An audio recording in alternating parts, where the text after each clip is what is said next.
Hi there. Today I'm going to, for my Exploring with Emily video this month, I'm going to be talking about these Faber-Castell Polychromos pencils. Ellen Hutson recently got these in the shop and they're one of my favorite coloring mediums. So I thought I'd talk a little bit about them and use them to color the In the Weeds set, the new In the Weeds set, just to show you some basic coloring tips.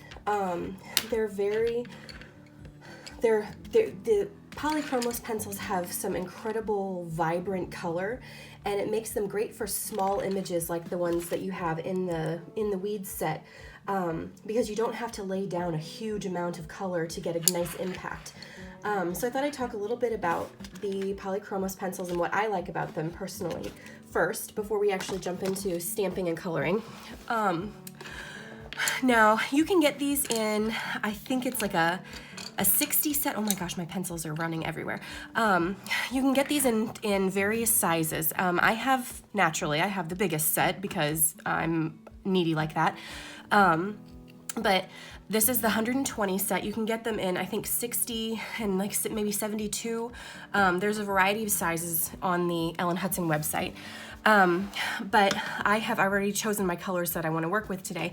But I have downloaded the Polychromos Hex Chart from my fellow Ellen Hutson design team member, Sandy Allnock. She spends a lot of time designing these. She's got ones for Polychromos, for Copics, for Prismacolor. She's got all different kinds of these, and it shows you really nicely the relationship that each color has with another color. So she's laid it out in what I think are blending trios, blending groupings that she thinks would work nicely together.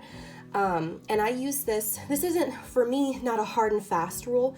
I like to try to use this as a jumping off point. So if I find a color that I really want to work with, like let's say 194, I want that to be my darkest shade, I'll use this chart and I'll say, okay, now I need a dark, a medium, and a light. So I'm going to use the 194 for the darkest shade. Then for my medium shade, I'm going to use 160, and then I want to be a rebel, and I'm going to choose 119 for my dark, medium, and light shades. And then I'll go and choose those colors, and I'll try them out on a piece of paper and see how they work, and if they don't work, then I try again. So this is a really, really useful reference chart and tool that I find invaluable for basically all of my mediums. One of the things that I like the most about Polychromos pencils is that they are oil-based. So sometimes when you're coloring with your Prismacolor pencils, they are wax-based. So they are going to give you kind of a build-up almost, the more layers you use. So I am very big on layers when I am coloring. And with these, I want to build up as many layers as I possibly can in order to magnify that intensity of the color. So I've got some trios chosen already. Let's see, I'm gonna do 194, 133, and 125. So I've already chosen this trio of colors that I'm gonna work with today, but I wanted to show you how they start out. So with Polychromos pencils, you need to practice with them. As with any medium, practicing is an extremely important element of the learning process. So if you use them and you're not immediately thrilled with the results, don't get discouraged. You just have to keep working with them. One of the things that I have found works the best with them is to make sure that you use lots of layers of color. So you can use a light hand because it's very easy to lay down color, but you can't take it away. So if you start out lighter, then add layers of color, it will help intensify that color. So you see how it's you can still kind of see the white shining through. This is just layer 1. So that was number 194. This is number 133. So this is my medium shade. So I'm just gonna start kind of overlapping that top color that I used. And then this is my lightest shade. This is number 125. Now see, this doesn't look like very much now, but you want to overlap all of the colors to get a nice blend. Now that's layer 1. Now we go back and we add another layer. So you kind of start off a little bit darker at the top and then kind of lightly pull away the pressure the farther down you get. So that's the darkest layer, the medium layer, and I'm overlapping all of these layers, and the lightest layer. So I'm starting up inside the middle layer, and I'm kind of pulling that color down, pulling that lightest color down and blending it with the top color, the color above it. It looks like that top layer needs just a little bit more. We've still got some white showing through. Now this is just plain white cardstock. This is not any fancy colored pencil cardstock. I have some of that, and I don't notice that the results are that much improved over when I just use regular cardstock. In fact, I really love to use colored cardstock with colored pencils. If you followed me for any length of time, you know that colored cardstock and colored pencils are kind of one of my favorite combinations, medium combinations, because I just love the punch of color that you can get with colored cardstock and colored pencils. So you get a nice fade down into kind of it's an ombre color scheme. So you've got the dark, the medium, and the light shade, and it just kind of flows down, but you do have to work at it a little bit. It's not one of those that you can just kind of scribble the color on and be done. You have to, you know, add those colors and add those layers of intensity, but the smoothness that you get is really nice. And I don't know if you can see, it's nice and smooth. It's not, with Prismacolors, if you use that many layers of color, you can get a waxy buildup and a wax almost bloom-like effect. And then I have found that the color almost kind of flakes off if you use too many layers, which that's probably more that I just need to chill out on my layers than anything else. But so yeah, so that's the basic technique is, you know, you start off with your dark, this is my technique anyway. You start off with your darkest color, pull that color out a little bit with the lighter color, and then pull that color out with the even lightest color. And then you just repeat the process, which this is a great technique to use on this image because the individual pieces of this image are small enough that it's not going to take a huge amount of time. If you have a huge flower that you're coloring, this might not be the quickest medium to use. So I just wanted to talk a little bit about that. And let's get started coloring.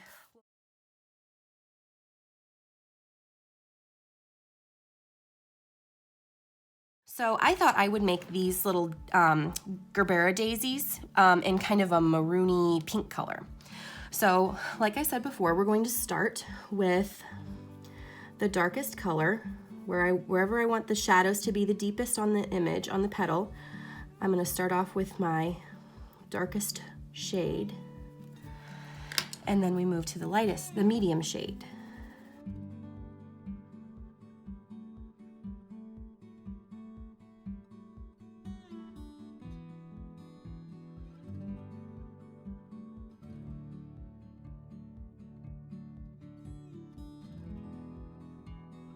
So this is just layer one. That was my medium color. Now this is my lightest color. Okay, so that's just layer one on one petal. So now we're gonna go back with layer two.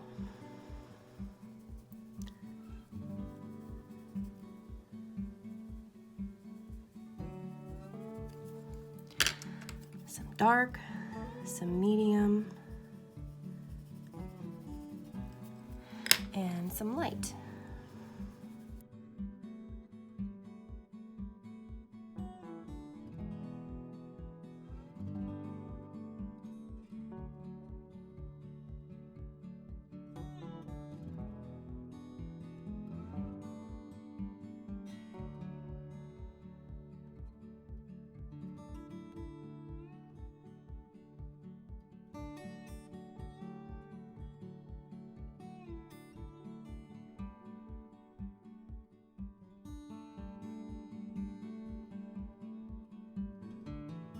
As long as you keep your pressure light, you should have no problem adding layers of intensity that match. If you press down really hard for one of the layers and then press down lightly for another layer, you're going to get a strange, unnatural looking line. So it's really important to keep your pressure on the pencil as consistent as possible.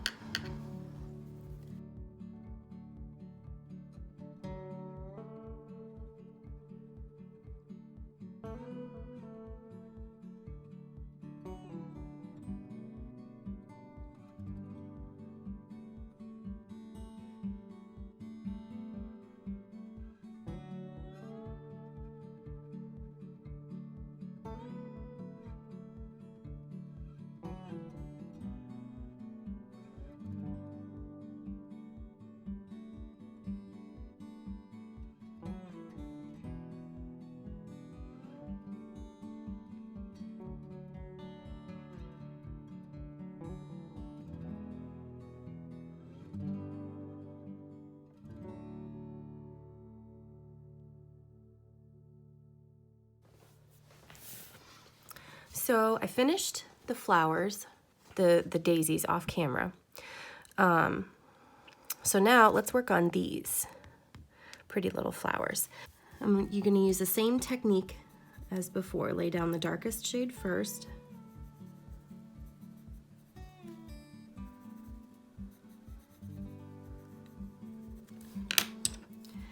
Then the medium shade. Pull that out. Still using a light touch, and then the lightest shade.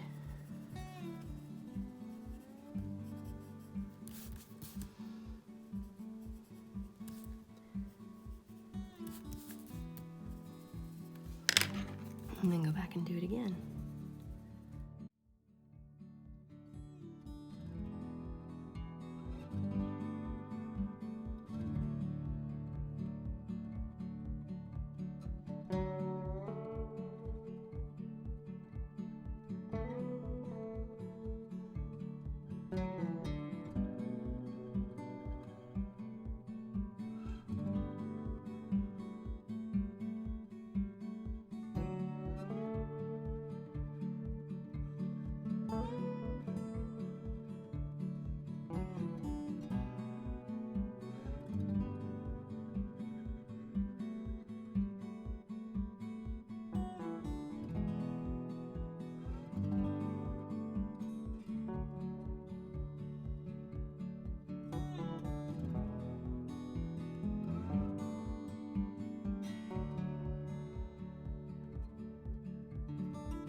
One more trick that I wanted to show you.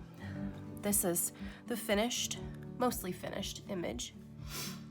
I've colored all of the flowers, and you can see there's some decent depth in there, but I want to show you how adding just a tiny little bit of dark gray or black can really help to emphasize shadows and create even more depth in your image, on your finished image.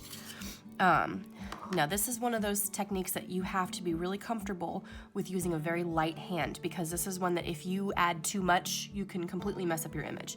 So this is really good for, this addition of the dark gray is really good for adding shadows to leaves that are like behind another leaf. So you've got this leaf in front, which is nice light green, and then you've got this darker green leaf back here. So what we're gonna do is take a very sharp, very nice point, make sure you get it nice and sharp, and then you're gonna just very lightly add a touch of that dark gray behind this pale green leaf in the front. We've talked about contrast before and how contrast is so important for creating depth and shadows. When you have contrast between a light and a dark, you create the image, the illusion of a shadow. So the darker your image behind is, the more that image in the front will pop, and therefore creating more depth in your image. So we've got this leaf, this large long leaf behind.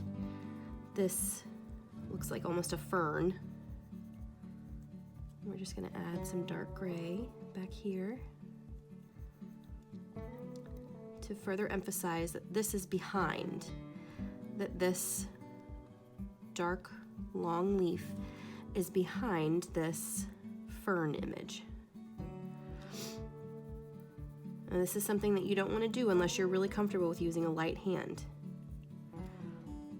because you can completely ruin. I've spent about 2 hours coloring this image total, and if you use too aggressive of a hand, then you can completely ruin your image. All we're doing is adding just some very, very light strokes.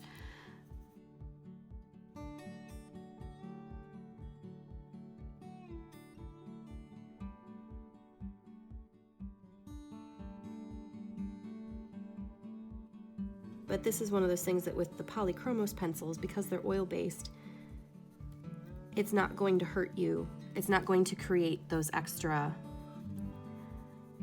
flakes of wax like you would with another brand of pencil. And if you have a really nice sharp tip on your pencil, you can kind of clean up some of the edges that might be a little bit messy too.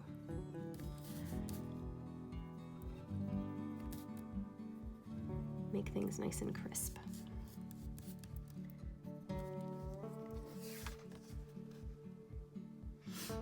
Just a touch of contrast. Well, that's all for me today. I hope you found some of the tips from today's video helpful. It's easy to get discouraged with colored pencils, but I encourage you to keep practicing and honing your skills. If you liked this video, please give us a thumbs up and head over to the Ellen Hutson blog for more details on all of the products used today. Thanks so much for watching, and have a marvelous day.